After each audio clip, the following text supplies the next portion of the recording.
분들하고 다시 한번 인사할까요? 반갑습니다. 예, 안녕하십니까? 또 가정에서도 함께 인사하시면 좋겠습니다. 은혜 받는 귀한 시간이 되기를 바랍니다. 이번 코로나19 사태로 전 세계가 몸살을 앓고 있습니다. 그러면서 깨닫는 게 뭐냐면 그 나라의 어떤 저력이 어떠한가 하는 것을 이 코로나19가 보여주는 것 같습니다. 우리나라가 그래도 방역을 잘 하다 보니까 온 세계가 주목하면서 야, 대한민국 이런 나라야? 이렇게 힘이 있어? 뭐 이런 생각을 갖게 되어지죠. 또 경제적으로도 많이 어려운데 그래도 우리나라가 선방한다라고 이야기를 합니다. 이렇게 스포츠를 좋아하는 분들 가운데 이제 겨울이 되면 농구를 하는데 그 외국 선수가 우리나라에 와서 이렇게 농구를 하거든요. 근데 이전에는 그런 일이 거의 없었는데 이번에는 미국 NBA라고 하는 그 아주 최고의 선수들 가운데 몇몇 사람이 우리나라에 와서 이제 선수로 뛴답니다. 그 이유가 뭐냐면 우리나라가 안전하다고. 미국은 코로나에서 많이 힘든데 우리나라가 안전하니까 그래도 이 대한민국 가서 1년 동안 이제 선수로 뛰면 괜찮겠다 생각해서 왔다라고 하는 이야기를 제가 들었습니다. 이 어려울 때 느끼는 게 뭐냐면 국가가 어떤 힘이 있느냐, 그리고 국가의 의무가 뭔가라는 걸 생각하게 되어지죠. 그래서 국가는 국민을 보호하고 국민을 이롭게 하는 일이 국가의 의무라고 하는 것을 결정하게 됩니다. 제가 어렸을 때는 사실 복지라고 하는 말 자체가 별로 없었어요. 대학교에도 복지학과 하면 몇 개 없어가지고 사실 그 복지학과는 뭐 학생들도 가기를 별로 원하지 않았습니다. 그런데 지금 복지라는 말을 보면 엄청난 많은 복지가 있죠. 태어날 때부터 국가에서 혜택을 주는 것들이 있고 뭐 아동수당도 있고 노인수당도 있고 뭐 어려운 사람들 이렇게도 없고 저렇게도 없고 해서 나름대로 국가가 국민을 위해서 많은 것을 하는 것을 이렇게 볼 수가 있습니다. 그것은 그만큼 나라가 성장했고 발전했고 힘이 있다라고 하는 것을 우리에게 보여주고 있는 것이죠.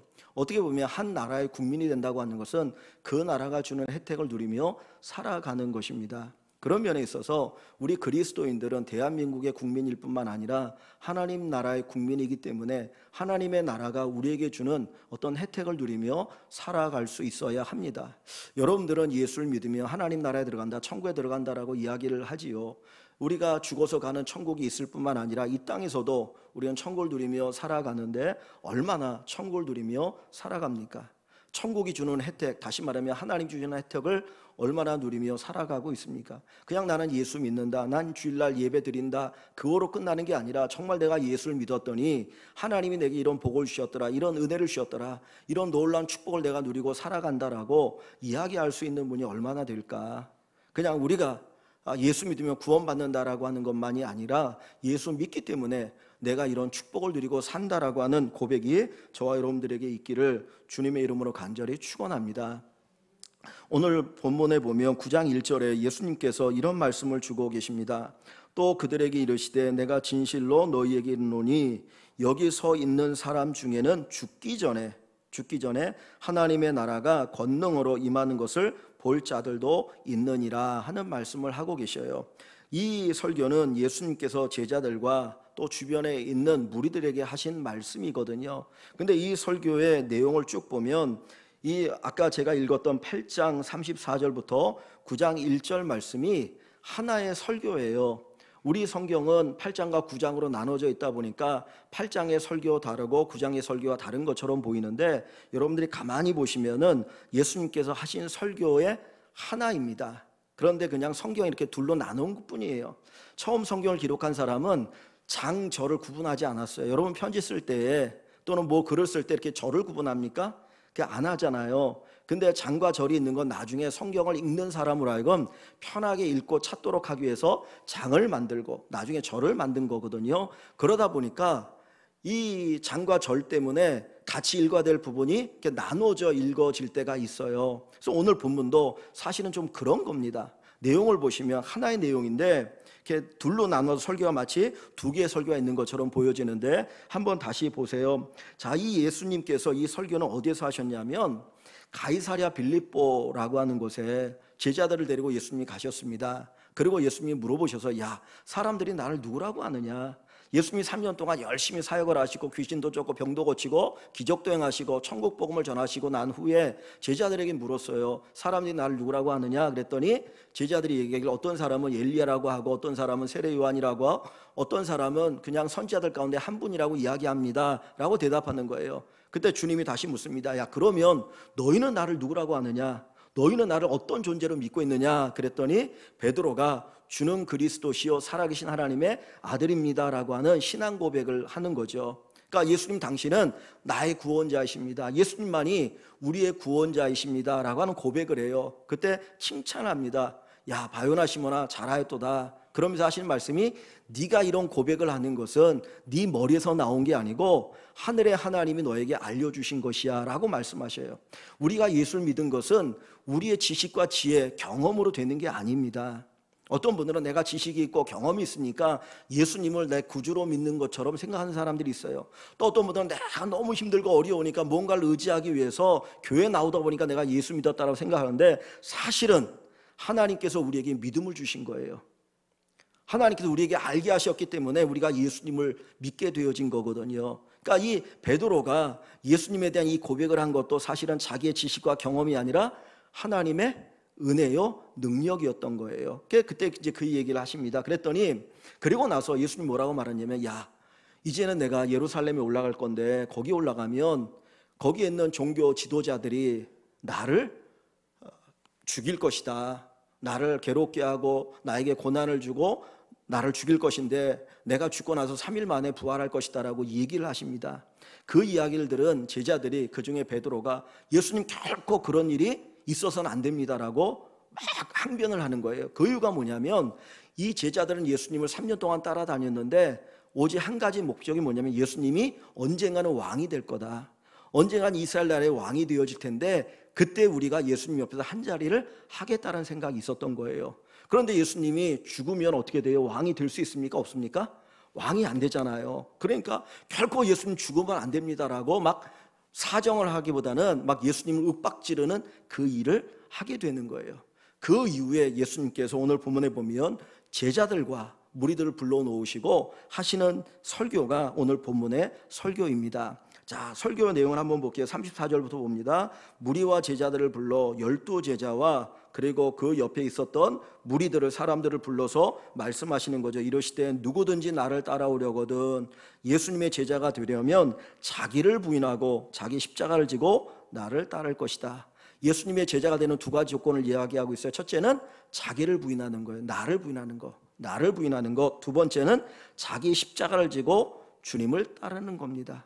사람마다 십자가, 자기가 감당해야 될 십자가가 있다라는 거예요. 그것을 지는 사람이 주님의 제자가 될 수 있다라고 이야기를 하셔요. 자, 그러면서 35절에 누구든지 자기 목숨을 구원하고자 하면 잃을 것이요. 내가 내 목숨을 얻기 위해서 바둥바둥거리면 그 사람은 잃을 것이요. 그 목숨을 잃을 것이요. 누구든지 나와, 나는 누구예요? 예수님이죠. 예수님과 복음을 위하여 자기의 목숨을 잃으면 구원하리라. 예수님을 위해서 또는 예수님이 전하신 이 복음을 위해서 나 목숨을 내어놓으면 그 사람 목숨을 얻는다라는 겁니다. 그러니까 이런 얘기가 있잖아요. 살고자 하면 죽고 죽고자 하면 산다라는 말이 있잖아요. 근데 여기서는 조금 다른 것이죠. 주님 말씀하시는 건 무조건 내가 살고자 하면 죽고 죽고자 하면 사는 게 아니고 내가 복음을 위해서, 예수님을 위해서 기꺼이 죽으면 우리는 어떻게 된다? 산다. 그런데 내가 살기 위해서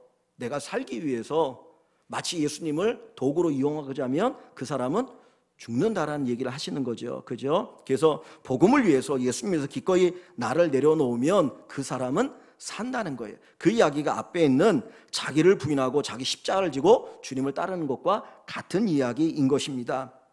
자, 그러면 38절에 뭐라고 말하면 사람이 만일 온 천하를 얻고도 세상의 모든 것을 얻고도 자기 목숨을 잃으면 무엇이 유익하리요? 이 말이 뭡니까? 내가 세상에 있는 많은 것들을 얻기 위해서 애를 썼어요. 그런데 얻긴 얻었는데 내가 죽었어요. 그러면 유익이 있나요? 없나요? 아무런 유익이 없잖아요. 그죠? 그러니까 세상에 수많은 것을 내가 얻고 바둥바둥거리다가 그것을 얻었지만 목숨을 잃으면 아무 유익이 없어. 누리지 못하니까.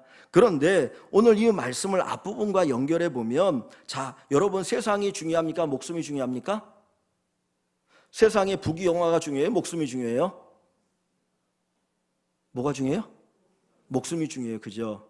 세상의 부귀영화도 목숨이 있어야, 생명이 있어야 그거 누리고 사는 거니까 세상의 부귀영화보다도 생명이 더 중요하잖아요. 그런데 그 생명을 얻는 방법이 뭐라고 그랬습니까? 아까 앞부분에 보니까 나와 예수님과 복음을 위하여 자기 목숨을 잃으면 구원하리라 그랬잖아요. 그럼 보세요. 세상의 부귀영화보다 귀한 것이 목숨이거든요. 근데 그 목숨을 진짜 우리가 얻을 수 있게 만드는 것이 뭐라고요? 예수님과 복음이잖아요. 그러면 세상과 복음 가운데 어느 게 더 중요한 겁니까? 세상과 복음 가운데 어느 게 더 중요한 거예요? 세상이 더 중요하죠. 더 가치가 있죠. 그죠? 세상의 부귀영화보다 진짜 우리에게 가치가 있는 건 뭐예요? 예수님과 복음인 거죠. 여러분 그렇게 믿으십니까? 여러분의 믿음이 대단하시네요. 예. 세상의 부귀영화보다 더 가치 있는 것은 복음이에요. 예수님이에요. 세상의 부귀영화가 우리의 생명을 보장해 주지 못하지요. 그런데 예수님과 복음은 우리의 생명을 보장해 주고 우리로 영원히 살게 합니다. 이것을 아는 사람들이 오늘 이 시간에 예배 드리는 줄 압니다. 이걸 모르면 예배 드릴 수가 없어요. 예배 드릴 수가 없어요. 예배 드릴 수가 없어요. 주님은 나를 따라오려던 자기를 부인하고 자기 십자가를 지고 나를 쫓으라고 말씀하시죠. 근데 자 보세요. 38절에 가보면 그러면서 또 뭐라고 말합니까? 30절에 사람이 무엇을 주고 자기 목숨과 바꾸겠느냐라고 얘기하고 38절에 누구든지 이 음란하고 죄 많은 세대에서, 요거는 지금 우리가 살고 있는 세상을 얘기하는 거죠. 이 세상을 두 가지로 표현할 때 하나는 음란하고 하나는 죄가 많은 세대라 그랬어요. 여러분 음란하다는 건 아시겠죠? 창조 이후에 성경에 보면 음란의 사건은 끊임없이 일어납니다. 종교적인 색채를 띠고 음란의 모습이 나타나기도 하고 소돔과 고모라처럼 음란하기도 하고, 그리고 지금도 끊임없이 음란한 일들이 있어요. 두 번째는 뭐예요? 죄 많은 세대예요. 엄청나게 죄가 많지 않습니까? 이런 죄 저런 죄 인간들은 죄를 짓고 살아가고 있거든요. 그런데 세상은 뭐라고 말하냐면 이렇게 사는 것을 잘 산다라고 이야기해요. 그렇죠? 그래서 죄송합니다. 간음죄가 있나요? 없나요? 없어졌죠. 그죠? 간음죄가 없어졌어요. 얼마 전에 낙태에 대한 그 법을 하는데 낙태를 금지한 거 헌법에 위배된다.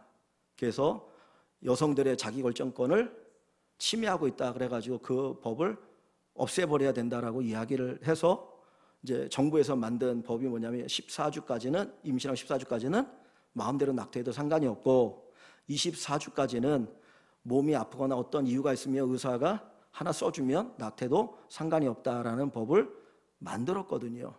그러니까 세상은 끊임없이 죄를 죄로 인정하지 않고 그렇게 사는 것을 잘 사는 것이라고 얘기를 하고자 하는 거예요. 그러니까 우리가 살고 있는 세상은 이런 세상입니다. 그런데 이런 세상에서 나와 내 말을 부끄러워하면 그랬어요. 나와 내 말 예수님과 예수님의 복음을 부끄러워하며 인자도 아버지의 영광으로 거룩한 천사들과 함께 올 때에 재림할 때죠. 마지막 세상을 심판할 때 그 사람을 부끄러워하리라. 요 말을 거꾸로 말하면 이렇게 음란하고 죄 많은 세상에서 예수님과 복음을 가지고 살아가면 그 사람은 구원의 은총을 누리고 산다는 거죠. 주님이 인정하신다는 거예요. 그러니까 오늘 우리에게 얘기하는 건 뭐냐면 이런 세상 속에서 우리 스스로가 나는 예수님 그리고 복음에 가지고 살아가는 사람이야, 내 인생의 기준은 이것이야 라고 얘기할 수 있는 사람, 그 사람이 자기를 부인하는 것이고 자기 십자가를 지고 예수님을 따르는 것입니다.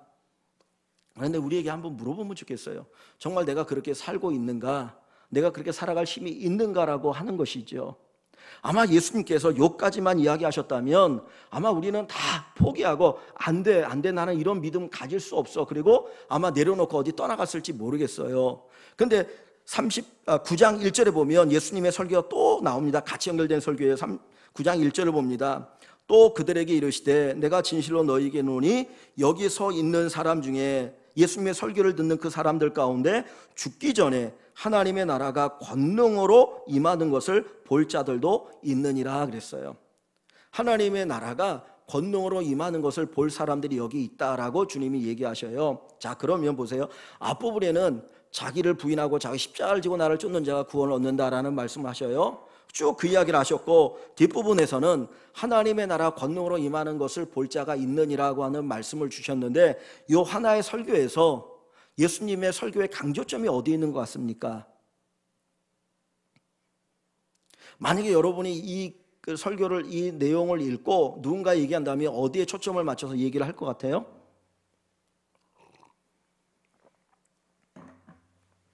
자, 보세요. 하나의 설교라고 얘기했습니다. 그죠? 예수님이 또 그들에게 이르시되, 그들이 앞에 34절에 지금 설교를 듣고 있는 사람들이잖아요. 그러니까 하나의 설교인데, 이 또 그들에게 이르시되라고 하는 것은 지금 누가 요거를 쓴 거죠? 예수님의 설교가 하나인데 설교를 딱 끊어가지고 앞부분 얘기하고 또 그들에게 이르시되 하고 뒷부분의 설교를 얘기하는데, 또 그들에게 이르시되라고 하는 이 말은 누구의 말입니까? 예수님의 말이에요? 마가의 말이에요? 예수님의 말입니까? 마가의 말입니까? 여러분의 성경책 가운데 보면 이렇게 예수님이 말씀하신 거는 빨간색으로 쓰여있는 성경책이 있죠. 맞나요? 있나요?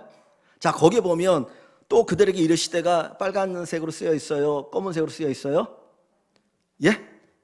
빨간색으로 쓰여 있어요? 검은색으로 쓰여 있죠. 그러니까 또 그들에게 이르시되, 요거는 마가가 쓴 거잖아요. 예수님의 설교가 하나인데 딱 가운데를 잘라놓고는 또 그들에게 이르시되, 여러분들이 이제 신문을 읽다 보면 신문에 어떤 사람의 인터뷰한 거를 기자가 그걸 이렇게 이제 전달할 때 이렇게 끊어가지고 전달하는 경우가 있잖아요. 뭐 이 사람이 이렇게 쭉 얘기했습니다. 그리고 그 다음에 또 뭐 이렇게 얘기했습니다. 그리고 자꾸 끊거든요. 읽기 쉽게 하거나 뭔가를 강조하고자 할 때 그런 부분을 쓴단 말이에요. 근데 여기에서 하나의 설교를 주님이 쭉 하셨는데 9장 1절에 또 그들에게 이르시되, 요거는 누가 쓴 거냐면 마가가 쓴 거예요. 마가가 요 뒷부분을 뭐 하기 위해서? 강조하기 위해서. 자, 그리고 또 강조라는 거 어떻게 알 수 있냐면, 자, 9장 1절 한번 볼게요. 또 그들에게 이르시되, 내가 진실로 너희에게 이르노니 그랬어요. 진실로 너희에게 이르노니. 예수님이 쭉 설교하시다가 설교 내용을 하고 그 다음에 또 뒤에 가서 진실로 내가 너희에게 이르노니, 그거는 뭐예요? 강조예요, 강조. 그러니까 예수님이 설교하다가 가끔마다 진실로 너희에게 이르노니, 그러나 진실로 이르노니, 요 말은 강조하는 거예요. 그 내용 가운데 강조점이 여기에 있구나 하는 걸 표현할 때 진실로라는 말을 쓰는 겁니다. 요 진실로라는 말이 뭐냐면 아멘이에요. 아멘. 우리가 기도할 때 아멘 그러잖아요. 그 아멘이라는 말이거든요. 그러면 예수님께서 앞부분에 쭉 이런 얘기를 하시고, 나를 따르는 자기를 부인하고 자기 십자가를 져야 된다, 자기를 목숨을 구원하려 잃을 것이고 나와 복음을 위하여 자기 목숨을 잃으면 구원하리라는 말씀을 하시고 나서 그 다음에 뭐라고 말하냐면, 내가 진실로 너희에게 이르노니, 강조하면서 여기에 서 있는 사람 중에 죽기 전에 하나님의 나라가 권능으로 임하는 것을 볼 자가 있다 그랬어요. 요 말이 사실은 핵심인 거예요. 거꾸로 이걸 뒤집어 얘기하면, 하나님의 나라가 권능으로 임하는 것을 보는 사람이 자기를 부인할 수 있고 자기 십자가를 지고 예수님을 따라갈 수 있어요. 하나님의 나라가 권능으로 임하는 것을 체험한 사람이 예수님과 복음을 위해서 기꺼이 자기 목숨을 내놓을 수 있어요. 그 사람이 진짜 목숨을 구원하는 사람입니다. 여기에 청년들이 이제 같이 예배를 드리는데, 청년들이 절망하잖아요. 낙심하고 절망하잖아요. 그 이유가 뭡니까? 미래가 보이나요? 안 보여요? 안 보이니까. 보이는 게 없으니까 하고자 하는 의욕이 없는 거예요. 이래도 한 세상 저래도 한 세상, 뭐 살다 보면 어떻게 되겠지 이럴 수 있거든요. 근데 미래가 보이면 어떻게 합니까? 준비를 하잖아요. 그래서 상상요법이라는 것도 심리치료에서 많이 쓰거든요. 지금 내 눈에 보이지 않지만은 뭔가 어떤 상상을 통해서 내게 이런 일이 이루어질 것이다 라고 하는 걸 자꾸 생각해서 그것을 이루어 나가기 위해서 하는 거예요. 그래서 이제 이런 부분들을, 심리치료를 성경에 접목한 사람들은 믿음은 바라는 것들의 실상이요 보지 못하는 것의 증거다라는 그 말씀을 연결해가지고 상상요법에 대한 이야기를 하고 있단 말이에요. 우리가 하나님의 나라가 능력으로 임하는 것을 보면, 체험하면 기꺼이 복음을 위해서, 예수님을 위해서 내 생명도 내어놓을 수 있다라는 거죠. 그만한 믿음의 수준에 이르게 된다라는 겁니다. 그래서 예수님께서 이 9장 1절을 강조하고 있는 거예요. 그러면 예수님께서 강조해서 말씀하시는 하나님의 나라가 권능으로 임하는 것이 뭘까요? 여러분, 두 가지를 먼저 생각합니다. 하나님의 나라가 뭡니까? 성경에는 하나님의 나라를 천국으로 표현하기도 하고 하나님의 나라로 표현하기도 해요. 그 마태복음에는 천국으로 표현되어 있어요. 왜냐하면 마태복음은 유대인들, 이스라엘 사람들이 읽게 하기 위해서 쓴 거기 때문에 유대인들은 원래 구약 때부터 계속 하나님을 믿었는데 하나님이 얼마나 위대하고 거룩하신 분인지 아니까 하나님이란 단어를 잘 안 썼어요. 우리들도 이제 어른들의 이름을 호명할 때, 부모님 이름 부를 때 그냥 이름 석자를 그냥 부르지 않잖아요. 부모님의 조남이 어떻게 되냐? 그럼 성은 신이요, 이름은 점자요, 일자요 이렇게 얘기를 하잖아요. 그것처럼 이스라엘 사람들도 여호와라는 단어나 하나님이라는 단어를 쉽게 쓰지 않았어요. 그래서 하나님의 나라라는 표현 대신에 천국이라는 표현을 썼거든요. 그러니까 천국과 하나님의 나라는 같은 거예요. 두 개 다 같은 겁니다. 근데 하나님의 나라라는 이야기는 결국은 뭐냐면 하나님이 다스리는 나라예요. 하나님의 나라는 누가 왕이겠습니까? 하나님이 왕이신 거예요. 하나님이 다스리는 나라가 하나님의 나라거든요. 근데 하나님의 나라 권능으로 너에게 임하는 것을 볼 자가 있다라고 이야기를 합니다. 근데 예수님께서 이제 사역을 시작할 때 제일 첫 번째 하셨던 설교의 내용이 뭐냐면 회개하라, 천국이 가까웠느니라. 천국과 하나님의 나라는 같다고 그랬죠. 그러니까 예수님의 설교의 주제는, 예수님의 사역의 주제는 하나님의 나라였어요. 하나님이 다스려, 하나님이 다스린다. 이전까지는 사단 마귀가 너희를 지배하고 너희를 다스렸지만 이제는 하나님이 다스리신다라고 하는 것을 가르치는 것이 예수님의 설교의 주제였어요. 그러니까 하나님의 다스린다, 하나님의 나라를 얘기합니다. 그러면 하나님의 나라가 권능으로 임한다라고 하는 게 뭘까요? 여기서 예수님께서는 제자들에게 뭐라고 말하냐면 너희 중에 죽기 전에 하나님의 나라가 권능으로 임하는 것을 볼 자가 있다라고 얘기를 했는데, 자, 이 얘기는 조금만 제가 설명을 하고 이제 넘어갈게요. 이 제자들에게 하나님의 나라가 권능으로 임하는 볼 자가 있다라고 얘기했는데, 그럼 하나님의 나라가 도대체 어떤 것이냐? 하나님 다스리는 나라라고 했는데 그러면 어떻게 하나님 다스리느냐? 이 질문이 우리에게 있을 수 있어요. 근데 예수님께서 말씀하신 이 부분은 이겁니다. 예수님이 이제 예루살렘에 올라가면 십자가 달려 죽으시고 그 다음에 부활하시고 승천하시고 그 다음에 제자들에게 뭐를 보내신다고 약속하셨죠? 성령을 보내주신다고 약속하셨잖아요. 그래서 하나님의 나라는 뭐냐면 성령의 임함이에요. 쉽게 얘기하면 하나님의 나라는 성령이 우리에게 임하시는 것을 하나님의 나라가 임했다라고 표현을 합니다. 마태복음 12장에 보면 예수님 뭐라고 말하냐면 내가 성령을 힘입어 귀신을 내어 쫓는 것이면 하나님의 나라가 이미 너희에게 임하였느니라 그랬어요. 성령을 힘입어 귀신을 내어 쫓는 것이면 하나님의 나라가 이미 너희에게 임했다라고 이야기를 하셔요. 그러니까 그 얘기 뭐냐면 성령의 역사는 결국 하나님의 나라가 우리 가운데 이루어지고 있다라고 하는 것을 보여주고 있는 것입니다. 그래서 마태복음 14장 17절에도 하나님의 나라는 먹는 것이 아니고 성령 안에서 의와 평강과 희락이라 그래요. 그러니까 하나님의 나라라고 하는 것은 성령이 우리 안에 역사하는 것입니다. 그럼 여기 권능이라고 하는 말이 있어요. 하나님의 나라에 권능이라는 말을 썼는데 나라가 권능으로 임하는 걸 본다라고 했는데, 즉 다시 말하면 성령이 임하시면 뭐가 함께 임하는 거예요? 능력이 임하는 거예요. 이 권능이라는 단어는 엄청난 힘을 가진 단어인데 이 권능이라는 단어가 원래 헬라어에는 다이나마이트라고 하는 단어와 똑같아요. 여러분, 다이나마이트가 작지만 엄청난 파괴력이 있지 않습니까? 우리 교회도 이제 건축할 때 이 지하를 팔 때 이게 땅이 아니고 이게 다 안반이었어요. 돌이니까 이 포크레인으로 안 되는 거예요. 그러니까 구멍을 그렇게 뚫어놓고 그 다이나마이트 같은 화약을 거기다 담아가지고 이렇게 해서 폭파시키고 하고 깨트리더라고요.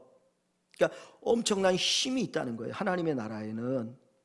근데 사도행전 1장 8절에 보면 오직 성령이 너희에게 임하시면 너희가 뭐를 얻고? 권능을 받고. 성령이 임하면 우리에게 뭐가 같이 임해요? 권능의 하나님의 능력이 임하는 거예요.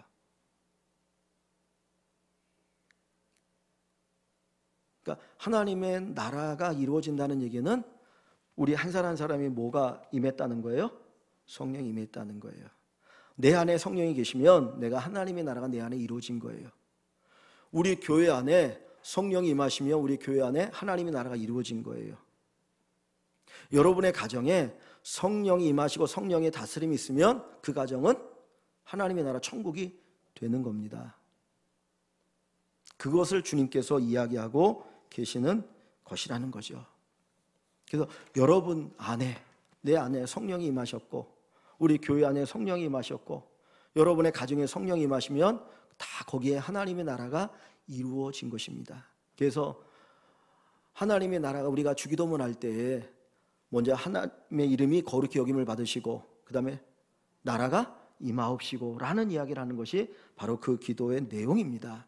그러면 하나님의 나라가 임했다라고 하는 것은 아까 얘기했던 것처럼 성령이 우리 안에 계셔서 우리 안에 능력으로 역사하시는 거예요. 그걸 성령 충만이라고 이야기합니다. 여러분, 에너지가 충만해야 힘 있게 움직이잖아요. 그죠? 에너지가 없으면은 움직이는 건지 안 주는 건지 몰라요. 에너지 충만해요. 그러니까 성령이 충만하면 거기 하나님의 역사가 충만하게 나타납니다. 그 증거 가운데 하나가 뭐냐면 사도행전 2장을 한번 보세요. 사도행전 2장을 보시면 오순절에 성령이 임하시고 예수님이 말씀하신 것처럼 오순절에 성령이 임하시고 그리고 나서 이제 제자들 성령 충만을 받고 나서 나타난 현상인데 사도행전 2장 42절에서 47절을 봅니다. 42절에서 47절 같이 한번 읽어봅니다.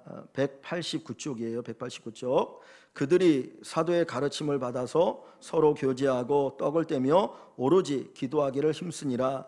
사람마다 두려워하는데 사도들로 말미암아 기사와 표적이 많이 나타나니 믿는 사람이 다 함께 있어 모든 물건을 서로 통용하고 또 재산과 소유를 팔아 각 사람의 필요를 따라 나눠주며 날마다 마음을 같이하여 성전에 모이기를 힘쓰고 집에서 떡을 떼며 기쁨과 순전한 마음으로 음식을 먹고 하나님을 찬미하며 또 온 백성에게 칭송을 받으니 주께서 구원받는 사람을 날마다 더하게 하시니라. 아멘. 이게 하나님의 나라가 능력으로 임했을 때 나타난 현상인 거예요. 제자들이 성령 충만을 받았어요. 그리고 교회 안에 나타난 현상인데 첫 번째가 뭐냐면 42절과 46절을 보면 그들이 사도의 가르침을 받아 서로 교제하고 떡을 떼며, 여기 떡을 뗀다는 말은 성찬식을 하는 거예요. 성찬식을 하는 걸 얘기합니다. 오로지 기도하기를 힘쓰니라. 46절에 날마다 마음을 같이하여 성전에 모이기를 힘쓰고, 성전에 모여서 뭐 하겠습니까? 하나님 예배하는 거죠. 그죠? 성전에 모여서 하나님 예배하고 집에서 떡을 떼며 성찬을 나누며 기쁨과 순전한 마음으로 음식을 먹었다 그랬어요. 쉽게 얘기하면 예배를 드립니다. 사실 성전에는 예수님을 박해했던, 죽였던 종교 지도자들이 있거든요. 사실 거기서 예배를 드린다는 건 쉬운 일이 아니잖아요. 제자들이 예수님 십자가 달려 죽을 때 두려워서 숨지 않았습니까? 그런데 이들이 당당하게 성전에 가서 예배를 드려요. 가정에 모여서도 또 예배를 드리는 거예요. 그러니까 사실은 예배를 드린다라고 하는 건 목숨을 내어놓는 결단이죠. 죽을 수 있는데, 베드로가 이제 3장에 가보면 성전에 기도하러 올라갔다가 거기에 이제 걷지 못하는 사람을 봤어요. 그랬더니 이 사람은 구걸하는 사람이기 때문에 베드로를 보고 뭐 하나 주지 않을까 그랬는데, 베드로가 뭐라고 말합니까? 내게는 은과 금은 없지만 나선 예수의 이름으로 명하노니 일어나 걸어라. 그래서 기적이 일어났어요. 이 사람이 막 뛰고 막 즐거워합니다. 그것에 대한 이야기가 쭉 퍼지면서 베드로를 종교 지도자들이 잡아 끌어들여요. 네가 누구 감히 예수님의 이름으로 뭘 해? 다시는 예수님의 이름을 전하지 마. 그리고는 때려서 내어 쫓으려고 합니다. 그때 베드로가 하는 이야기가 있어요. 뭐라고 말하냐면, 우리가 사람의 말을 들으랴 하나님의 말을 들으랴. 죽음을 두려워하지 않아요. 그러면서 하나님을 예배해요. 그러니까 하나님의 나라가 우리의 능력으로 임했다는 것은 예배하는 삶을 살아갑니다. 어떻게든 예배한다는 거예요. 근데 그 예배는 뭘 의미하냐면 하나님과 우리가 그렇게 친밀해진 걸 얘기하는 거예요. 하나님과 우리가 친밀해지면 그 속에서 하나님의 능력을 받아요. 하나님의 은혜를 경험하게 되어져요. 그래서 그 다음에 나타난 현상이 있는데 43절에 보면, 2장 43절에 보면 사람마다 두려워하는데 사도들로 말미암아 기사와 표적이 많이 나타났다. 여기서 이 사도들의 능력이 아니고 성령의 능력인 거예요. 우리가 기도할 때 하나님의 이 놀라운 능력을 체험할 수가 있어요. 여러분 기도해 보십시오. 우리가 아까 최수홍 집사님이 지난주 설교, 지지난주 설교의 말씀을 가지고 기도해 주셔서 감사합니다. 우리에게 기도의 능력, 기도는 하나님의 능력이에요. 하나님께서 역사하신다라는 거거든요. 그러니까 이들은 성령의 충만을 받고 기도할 때 하나님 능력을 체험하니까 거기에 기적들이 막 일어나기 시작하잖아요. 어떤 사람들은 베드로나 바울의 거기에다가 이렇게 수건을 대고 옷을 만지면 거기 또 기적을 경험하게 되어지고, 이건 사람의 능력이 아니고 성령의 역사이거든요. 그 다음에 보십시오. 더 중요한 게 있는데 뭐냐면 45절과 6절을 봅니다. 4절과 5절. 믿는 사람이 다 함께 있어 모든 물건을 서로 통용하고 또 재산과 소유를 팔아서 각 사람 필요를 따라 나눠주며 그랬어요. 여기 보니까 자기의 것들을 서로 나눠줘요. 자기 것들을 나눠줍니다. 이제 우리나라도 복지를 이렇게 많이 하다 보니까 세금에 대한 이야기를 많이 하지 않습니까? 증세를 해야 된다, 증세를 해야 된다. 있는 사람 좀 더 내야 된다, 뭐 부유세를 걷어야 된다, 이런 얘기를 많이 하지 않습니까? 그러면 나오는 이야기가 뭡니까? 내가 뼈 빠지게 일해서 벌었는데 지금 내는 세금도 많은데 뭘 내? 그걸 거부하잖아요. 이게 인간의 본능이에요. 본능이거든요. 내 것을 나눠준다는 것은 불가능합니다.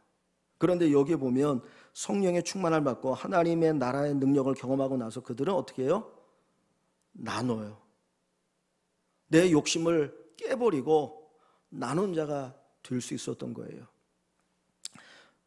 요 뒤에 가면 사도행전 5장에 가면 아나니아라는 사람이 나와요. 아나니아나 삽비아라는 부부가 나오는데 그 바울을 인도했던 바나바, 원래 그 이름이 레위인데 이 바나바가 정말 부자이기도 하고 신실한 믿음의 사람이에요. 성령 충만을 받고 나니까 자기의 재산을 교회에다 내려놨어요. 이거 가지고 어려운 사람 도와주십시오. 그리고 재산을 내려놨습니다. 그리고 막 나눠줬더니 사람들이 바나바를 너무나 막 이렇게 존경하는 거예요. 그리고 막 인기가 올라가니까 이 아나니아도 자기도 그 인기를 얻고 싶어가지고 집에 가서 자기 부인에게 여보, 우리도 바나바처럼 우리 재산을 좀 나눠줍시다. 그리고 나눠주려고 하는 거예요. 근데 목적이 뭐냐면 인기를 얻기 위해서. 근데 막상 그렇게 해놓고 이제 재산을 파는데 보니까 너무 아까운 거야. 그래서 반은 남겨놓고 반은 나눠줍니다. 이제 사실 그것도 대단한 거죠. 그런데 그 중심이 뭐가 있어요? 성령의 충만함 속에서가 아니라 사람들에게 인정받고 싶은 마음. 결국은 실패하잖아요. 공산주의라고 말이 얼마나 좋은 얘기입니까? 함께 일해서 함께 먹고 살자. 함께 일해서 함께 먹고 살자. 근데 그것이 인간의 힘으로 가능한가요? 불가능해요. 그래서 공산주의는 결국 실패하지 않았습니까? 인간의 이념이나 사상이나 도덕적인 그 어떤 것들을 가지고 정말 사랑을 나눈다는 건 불가능해요. 예수님께서 그 십계명을 얘기를 두 가지로 얘기하지 않습니까? 하나님을 전심으로 사랑해라.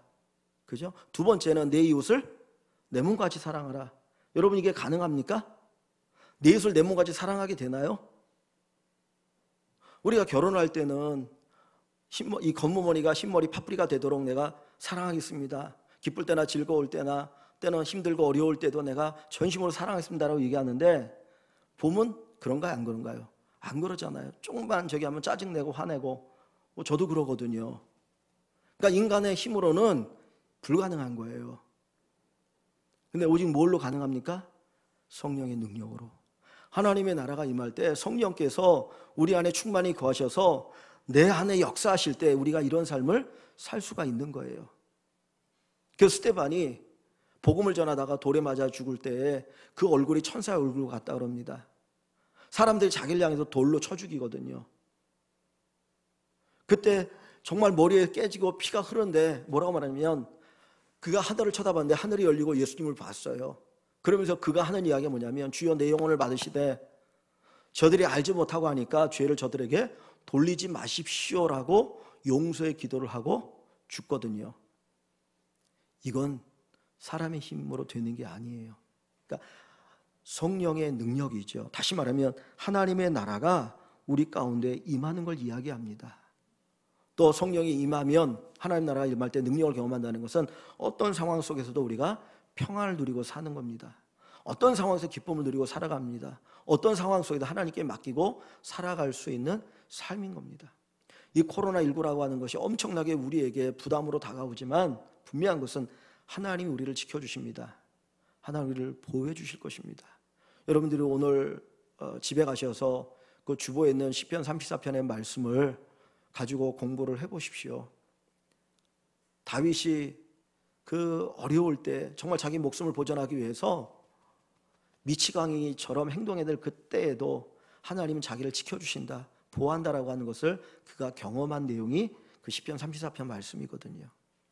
하나님은 우리에게 함께 하시고 능력으로 역사하여 주십니다.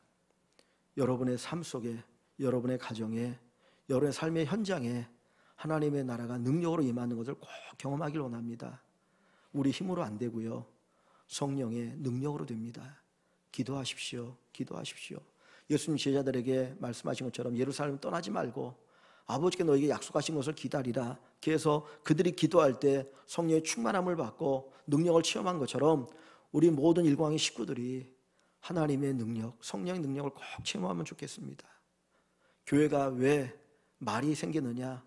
성령의 능력을 받지 않아서 그래요. 성령의 능력을 받으면 평안한 교회, 화평한 교회, 복 있는 교회가 되어집니다. 우리 교회가 더 성령 충만해서 정말 믿음이 가득하고 사랑이 가득하고 평안이 가득하고 기쁨이 가득하고 서로를 위해서 이 초대교회처럼 아낌없이 사랑을 베풀고 나누는 복된 교회가 되기를 주의 이름으로 간절히 축원합니다.